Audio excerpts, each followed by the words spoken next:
بھلا تم کو ڈھانپ لینے والی یعنی قیامت کا حال معلوم ہوا ہے؟ اس روز بہت سے چہرے یعنی لوگ ذلیل ہوں گے، سخت محنت کرنے والے تھکے ماندے دہکتی آگ میں داخل ہوں گے۔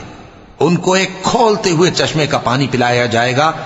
ایک سخت خاردار جھاڑی کے سوا ان کے لیے کوئی کھانا نہیں ہوگا جو نہ مفید غذا بنے اور نہ بھوک میں کچھ کام آئے۔ بہت سے چہرے یعنی لوگ اس روز شادماں بھی ہوں گے، اپنی محنت کے بدلے پر خوش،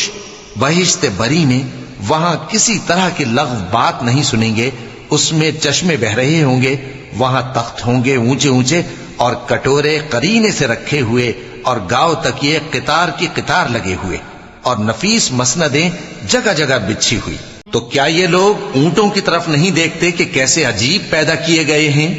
اور آسمان کی طرف کہ کیسا بلند کیا گیا ہے، اور پہاڑوں کی طرف کہ کس طرح کھڑے کیے گئے ہیں، اور زمین کی طرف کہ کس طرح بچھائی گئی؟ پس اے نبی صلی اللہ علیہ وآلہ وسلم، تم تو نصیحت کرتے رہو کہ تم نصیحت کرنے والے ہی ہو، تم ان پر داروغہ نہیں ہو۔ ہاں جس نے منہ پھیرا اور نہ مانا تو اللہ اس کو بہت بڑا عذاب دے گا،